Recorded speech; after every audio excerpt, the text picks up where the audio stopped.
একটা পোস্ট করেছেন সমাজ মাধ্যমে যে কলকাতার বাংলার বুকে, বাংলার রাজধানী কলকাতাতে সেখানে মহালয়ার দিন ভোরবেলা নাকি যারা গুটখাখোর রয়েছে অর্থাৎ হিন্দিভাষী যারা রয়েছেন তাদের আপত্তি রয়েছে মহলা চালাতে।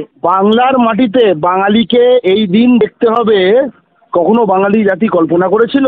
আজকে বাংলা ও বাঙালি চিরাচরিত যে মহালয়ার ভোর সকাল, যেখানে পাড়ায় এলাকায় গান হবে, মহালয়ার গান, বীরেন্দ্রকৃষ্ণ ভদ্র স্তোত্র শোনা যাবে, এই হচ্ছে বাঙালির চিরচারিত ঐতিহ্য।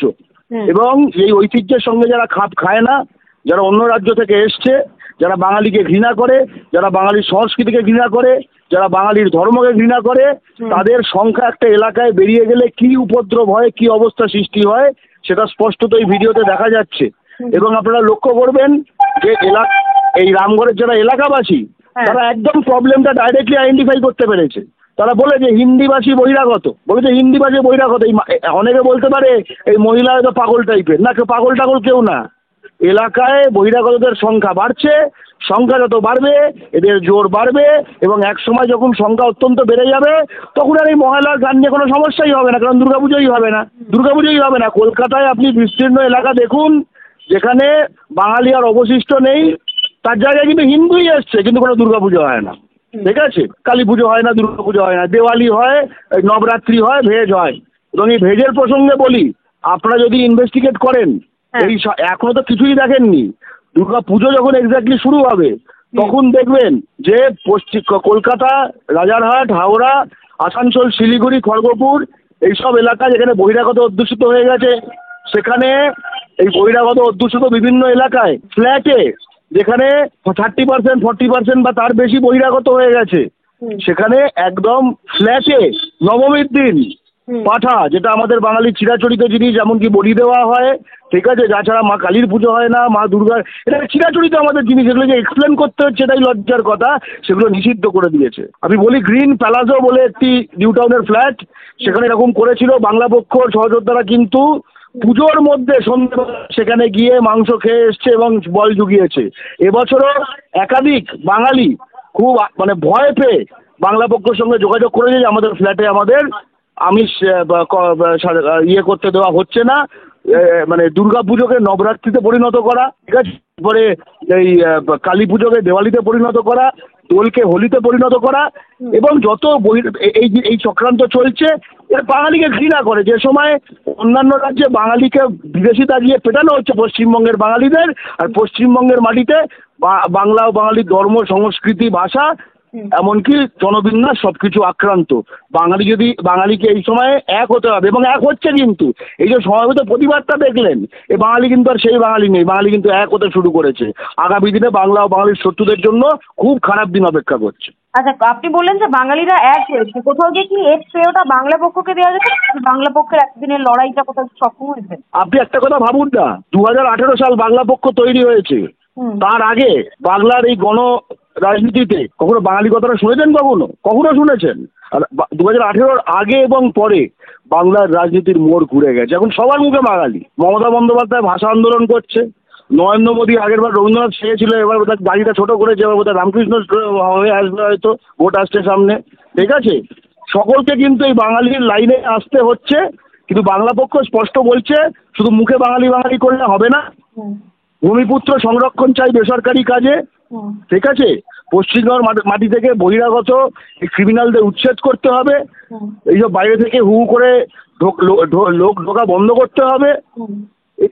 এগুলো বেসিক ব্যাপার। বাংলার অধিকাংশ কলকারখানায় এবং সেখানে ম্যানেজেরিয়াল পদ থেকে শুরু করে সব জায়গায় বাঙালিকে কাজে নেওয়া হয় না, তো বহিরাগতরা সংখ্যায় বাড়বে, ঘেন্না করবে। আজকে কলকাতার মাটিতে কত ফ্ল্যাট আছে যেখানে বাঙালি বলে ফ্ল্যাট বিক্রি করা হয় না, এবং অজুহাত দেওয়া হয় এই ভেজ, নন ভেজ ইত্যাদি, মাছ রান্না করে বলে। ভেবে দেখুন কোথায় জায়গাটা পৌঁছেছে। বাংলা পক্ষ এগিয়ে চলেছে, প্রতিটি জেলায় বাংলা পক্ষ আছে, প্রতিটি বাঙালির মনে বাংলা পক্ষ জায়গা করছে। এই যে প্রতিবাদের ঘটনা দিয়ে দেখলেন, প্রতিবাদের ঘটনার সংখ্যা আরও বাড়বে। প্রতিবাদের সংখ্যা যখন বাড়বে তখন বাংলা ও বাঙালির বহিরাগত শত্রু ক্রিমিনালরা বুঝে যাবে যে যতই তাদের সংখ্যা এই সময় তারা শহরাঞ্চল শিল্পাঞ্চলে বাড়িয়ে নিয়ে থাকুক, তাকে ঘিরে রয়েছে কিন্তু কোটি কোটি বাঙালি, তারা কিন্তু ছাড়বে না। একটা কথা ভেবে দেখুন তো, এই ঘটনাটার উল্টোটা আপনি ভেবে দেখুন, আজকে একটা পশ্চিমবঙ্গের বাঙালি যদি এটা বিহারে যেত এবং রাস্তায় নেমে ওদের কোনো একটা পরবে, ঠিক আছে, সব বন্ধ করো, সারারা বন্ধ করো, লালিবাব লাগালু বন্ধ করো, এইসব যদি করতো, ঠিক আছে, সে আস্ত থাকতো? এখানে তো বাঙালিরা ভদ্রভাবে আইন সংবিধান মেনে পুলিশকে পাশে থেকে একটা আলোচনা চালাচ্ছে, ঠিক আছে। বাঙালির কিন্তু ধৈর্যচ্যুতির একদম সীমায় দাঁড়িয়ে রয়েছে। বাংলার রাজনৈতিক দলগুলি যদি বাঙালির এই অবস্থা যে ফুটছে এটা যদি না বুঝতে পারে, বা রাজনৈতিক দলগুলির জন্য বাঙালি অপেক্ষা করে থাকবে না, খুব ভয়ঙ্কর দিন আসছে, বাংলা পক্ষ তাদের আটকে রাখতে পারবে না। গর্গদা, আপনি বললেন যে প্রচন্ড ভাবে বাংলায় বেড়ে চলেছে, এর পেছনে কোনো রাজনৈতিক দল থাকতে পারে মনে করছেন? অবশ্যই, অবশ্যই। আপনি নিজে দেখুন না, যখনই এই যে ধরুন আজকের ঘটনাটা দেখুন, আজকে একজন হিন্দিভাষী বহিরাগত, ঠিক আছে, এই জিনিসটি করেছে, তাই তো, এই ভয়ঙ্কর ঘটনাটি ঘটিয়েছে। আমি আপনাকে একটা বেট ফেলে বলছি, আপনি হিন্দিভাষী বহিরাগত মহালয়া গান বন্ধ করতে বলে যে পাড়ায়, এ সম্বন্ধে আপনার কি মন্তব্য? আপনি বাংলা পক্ষকে জিজ্ঞেস করলেন, এরপরে কংগ্রেস, তৃণমূল, সিপিএম, বিজেপি, ঠিক আছে, পশ্চিমবঙ্গে মেন 4টে দল, এদের প্রতিনিধিদের জিজ্ঞেস করুন। আমি আপনাকে হলফ করে বলছি, এর মধ্যে সিপিএম, তৃণমূল আর কংগ্রেসের মতামত হবে এটা খুব ভয়ঙ্কর ব্যাপার হয়েছে, ঠিক আছে। আপনি বিজেপিকে জিজ্ঞেস করুন, সে মোটামুটি পাকিস্তান বাংলাদেশে চলে যাবে, কিছুতেই এই ইস্যুটাই আসবে না, কারণ এরা তারা ঢোকাচ্ছে। তাহলে সরাসরি যে বিজেপি কোথাও গিয়ে বাংলাতে বহিরাগতদের সংখ্যা বাড়িয়ে তুলছে। আপনার মনে নেই ভারতী ঘোষ বলেছিল যে ইউপি থেকে ছেলে ঢোকাবে?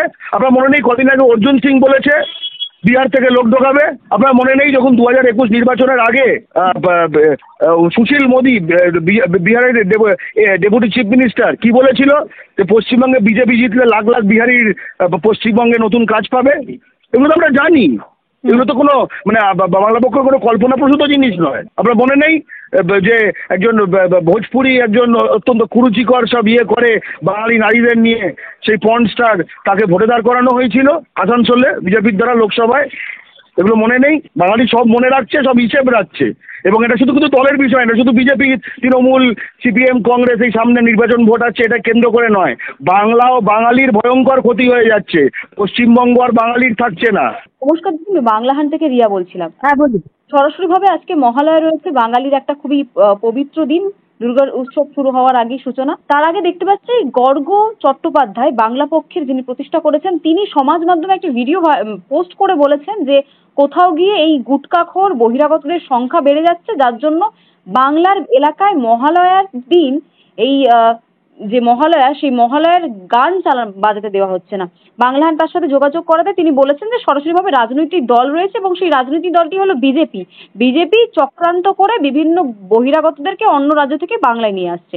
আপনার কি প্রতিক্রিয়া রয়েছে? মানে দেখুন, আমি হাসবো না কাঁদবো বুঝতে পারছি না, তার কারণ মাথাটা কি গর্গবাবুর একেবারেই গেছে? গুটকাখোর বলে উনি তো, ওনারই বরং একটা ছবি সে ভাইরাল হয়েছিল, নিজের মেয়েকে ইংরেজি মাধ্যম স্কুলে পড়াচ্ছেন। যাই হোক, সে ওনার ব্যক্তিগত ব্যাপার, কোথায় কাকে পড়াবে আলাদা কথা। কিন্তু আমার মজা লাগছে এই বিষয়ে, মানে এদের এই গুটকাখোর বলে এদের এজেন্ডাটা পুরোটাই পরিষ্কার, যে বিজেপি মহালয়াকে যে বন্ধ করবে এই কথা শুনলে মানে গাধাতেও হাসবে, ঘোড়া না গাধাও হাসবে, যে বিজেপি মহালয়া চলছে, মহালয়া বন্ধ করবে। বরং উল্টোটা, ভারতীয় জনতা পার্টির আমাদের যখন সরকার হবে, এই মহালয়ার দিনে প্রতিটা জায়গায় আমরা মহালয়া শোনানোর ব্যবস্থা করব। সবাই যাতে একদম মানে ঠিকঠাক করে পিতৃপক্ষে না দেবী পক্ষে পুজোর উদ্বোধন হবে, মহালয়া শোনানো হবে। তো স্বাভাবিকভাবেই সেটাই তো ভারতীয় জনতা পার্টি, আমাদের সংস্কৃতি। এদিকে আপনি আমাদের ভক্ত বলবেন, এদিকে চাড্ডি বলবেন, এদিকে বলবেন বিজেপি করছে। ওনার যে ভিডিওটা আমি দেখেছিলাম, যে ওই মহিলা যিনি বন্ধ করার চেষ্টা করছেন, উনি তো সিপিএম, উনি তো সেকুলার পন্থী, উনি তো আবার বলছেন সেকুলার রাজ্য, ওনার আর অসুবিধা হতে পারে। ওনার অসুবিধা হচ্ছে এই করার জন্যে যে কেন মহালয়া বাজবে, কেন আজান বাজবে না, সেটা ওনার হতে পারে। আসলে গর্গবাবু সিপিএমকে তো আক্রমণ করতে পারবেন না, সে সাহস নেই। তিনি এই প্রশ্নগুলো তুলতে পারবেন না, সে সাহস নেই। তাই উনি হয়তো গুটকাখোর বলে আজকে একটু ফুটে তুলতে চাইলেন। আর আরেকটা কথা আমি বলে রাখি খুব স্পষ্ট করে, যে যারা আজকে ওখানে ওইরকম ভাবে মহালয়া বন্ধ করার চেষ্টা করেছেন, আমরাও চেষ্টা করছি যোগাযোগ করতে, তার বিরুদ্ধে আমি তো মামলা করতে চাই। আমার ধর্মীয় ভাবাবেগকে আঘাত করার কোনো অধিকার নেই। উনি গিয়ে বলেন যখন নামাজ হয় দিনের মধ্যে 5 বার, উনি বলেন যে এত জোরে বাজছে কেন? শুধুমাত্র বছরে একবার মহালয়া বাজানো হচ্ছে, স্থানীয় মানুষরা বাজাচ্ছেন, ওনারা তো অসুবিধা হচ্ছে। এদেরকে বলার ক্ষমতা গর্গবাবুর নেই। ওনার ওই শুধুমাত্র তার এজেন্ডা। বলুক না ফিরহাদ হাকিমকে, যিনি বলেছিলেন যে আমাদের এখানে উর্দু ভাষা যখন আমরা মেজরিটি পাবো, ওটা বলার সাহস আছে ফিরহাদ বাবুকে? সেটা তো সাহস নেই। এইগুলো যাদের উনি এগুলো করে ওনার যে সস্তা মাইলেজ, ওনার যে যারা বস রয়েছে তাদেরকে করার চেষ্টা করছেন। যদি বাংলার বিজেপির যে নেতৃত্ব রয়েছেন তাদের মধ্যে আপনি একজন রয়েছেন, আপনারা তো বাঙালি, মানে বাংলাতে ছোট থেকে বড় হয়েছেন, তারপরেও এই যে বাংলা পক্ষ বারবার বলে যে বিজেপি মানেই একটা বহিরাগত, অর্জুন সিং এর নাম বারবার নিয়ে আসেন, বারবার একাধিক আপনাদের যে জিতেন্দ্র তিওয়ারি থেকে শুরু করে একাধিক যে আপনাদের নেতৃত্ব রয়েছেন যারা হয়তো হিন্দি ভাষী, তাদেরকে বারবার ধরে টেনে আনেন, এই বিষয়ে আপনি কি বলবেন? গর্গবাবুর মনে হয় যে অর্জুন সিং এর কথা, শত্রুঘ্ন সিং এর কথা মনে হয় না, ওনার মনে হয় জিতেন্দ্র তিওয়ারি, ওনার কীর্তি আজাদের কথা মনে হয় না, ওনার ইউসুফ পাঠানের কথা মনে হয় না, ও সাকেত গোখেলের কথা মনে হয় না, এদের কথা মনে হয় না। এদের কথা বললে তো পেমেন্ট বন্ধ হয়ে যাবে। দেখুন, মালিকের বিরুদ্ধে কেউ কি আর বিষোদ্গার করতে পারে? পারে না। সুতরাং তারা তো বলবেই তাদের এজেন্ডা, সিলেক্টিভ এজেন্ডা। একবার গর্গকে আমি জিজ্ঞেস করেছিলাম যে অর্জুন সিং ভোটে দাঁড়াচ্ছে, ও নাকি গিয়ে প্রতিবাদ করবে সেইখানে গিয়ে, এই 2024 লোকসভা ভোটে। তো আমি জিজ্ঞেস করেছিলাম যান না দুর্গাপুরে, কীর্তি আজাদ দাঁড়াচ্ছে, সেখানেও তো বাঙালি আছে, দিলীপ ঘোষ দাঁড়িয়েছিলেন, যান না আপনি শত্রুঘ্ন সিনহা বিরুদ্ধে আপনি বিষোদ্গার করতে, যান না ইউসুফ পাঠানের বিরুদ্ধে বিষোদ্গার করতে, উনিও তো অবাঙালি, অন্য বহিরাগত, অন্য রাজ্য থেকে এসেছেন, অধীর চৌধুরী আমাদের বাংলার ছেলে, বাঙালি। সেইগুলো করবে না। আসলে এগুলো করলে মালিকের কাছ থেকে তার পেমেন্টটা বন্ধ হয়ে যাবে। তো যাকে যার ছবি দেখেছি আমরা তৃণমূল নেতার সঙ্গে, তার যে কোন দলের প্রতি তার অ্যালিজেন্স রয়েছে, কোন দলের প্রতি তার একটা দায়বদ্ধতা রয়েছে, সেটা নতুন করে বলার দরকার পড়ে না। কিন্তু এটা সত্ত্বেও আমি বলছি, আজকে যে বা যারা, যে মহিলারা বা যে গোষ্ঠী একদম উদ্দেশ্য প্রণোদিতভাবে মহালয়া বন্ধ করার চেষ্টা করেছিলেন, তারা অন্তত আর যাই হোক, তাহলে বিজেপি তো অবশ্যই নন, তারা সত্যি কথাই যে তারা বাঙালি বা বাঙালির আমাদের যে ঐতিহ্য, আমাদের যে সংস্কৃতি, সেটাও কতটা তারা মানতে চান বা মানতে পারেন সে বিষয়ে সন্দেহ রয়েছে। কেদি, একদম শেষ প্রশ্নে যাচ্ছি। গর্গ চট্টোপাধ্যায় তিনি ফোনও দিতে গিয়ে বলেছেন যে এই ভোট এলে যে প্রধানমন্ত্রী রাজ্যে চলে আসেন, গত বছর আমরা দেখেছিলাম ভোটের সময় তিনি রবীন্দ্রনাথ ঠাকুর হওয়ার চেষ্টা করেছিলেন দাড়ি বাড়িয়ে, এবারে দেখতে পাচ্ছি দাড়িটার পরিমাণটা কমিয়ে রামকৃষ্ণ হওয়ার চেষ্টা করছেন। এই যে বারবার দেশের প্রধানমন্ত্রীকে তার হিন্দি ভাষী হওয়ার জন্য কটাক্ষ করে বাংলা পক্ষ, সেই বিষয়ে কি আপনারা কোনো স্টেপ নেবেন? ওনাকে বলুন না যে এত দেশের প্রধানমন্ত্রীকে যখন অপছন্দ, কেন্দ্রীয় সরকারকে অপছন্দ, কেন্দ্রীয় সরকারি সংস্থায় চাকরি করছেন কেন? উনি রাজ্য সরকারি সংস্থায় চলে আসুন না। ওনার তো ওনার মালিকরা ওনাকে চাকরি দিয়ে দেবে রাজ্য সরকারি সংস্থায়, ওনাকে সেটা বলুন। আর দেশের প্রধানমন্ত্রী দেশের যে কোনো জায়গায় যাবেন, গর্গবাবু ঠিক করে দেবেন না। ওনাকে বরং আসামে যেতে বলুন, হিমন্ত বিশ্ব শর্মা ওনার জন্য অপেক্ষা করছেন। ওনার এই ক্ষমা চাওয়ার ভিডিওটা আমাদের কাছে আছে, সেগুলো সব মনে আছে। ওনাকে বলুন দেশের প্রধানমন্ত্রী যেখানে এবার যাবেন বেশ করবেন। আর প্রধানমন্ত্রী দাড়ি নিয়ে এত চিন্তা ভাবনা হচ্ছে, মমতা বন্দ্যোপাধ্যায় গতকাল ওই বৃষ্টি পড়ছে বলে ছাতা না নিয়ে চাদরটাকে যেভাবে মাথায় দিয়েছিলেন, সেটা নিয়ে বলুন না। ওটা কোন বাঙালি সংস্কৃতি ভাই? সেই জিনিসটা একটু আমাদের বুঝিয়ে দিলে আমাদের সুবিধা হতো। তাই একটা জিনিস পরিষ্কার, গর্গদের মানে ওদের যে এজেন্ডা, শুধুমাত্র এরা এই শুধুই আমাদের বাংলারই ছেলে, নদিয়ার ছেলে, তাকে যখন বাড়িতে ঢুকে খুন করা হলো, ওই গর্গ তো বলেননি যখন হরগোবিন্দ দাস, চন্দন দাসকে শামশেরগঞ্জে যখন খুন করা হলো, তো কই তখন তারা তো বাঙালি, কই তাদের জন্য তো কথা মুখ খোলেনি গর্গ। যখন আমাদের 2021-এর পরে আমাদের এত হাজার হাজার বাঙালি পশ্চিমবঙ্গ থেকে তাদের কার্যত তৃণমূল বিতাড়িত করলো, ঘরছাড়া করলো, ওই তাদের জন্য তো বলেনি। এদের যে এই সিলেক্টিভ আউটরিচটা সবাই জানে, সবাই বোঝে। আরো ভালো ভালো খবর দেখতে সাবস্ক্রাইব করুন বাংলা হান্টের ইউটিউব চ্যানেল। বাংলা হান্টের আরো খবর দেখতে নজর রাখুন। বাংলা খবর মানেই বাংলা হান্ট।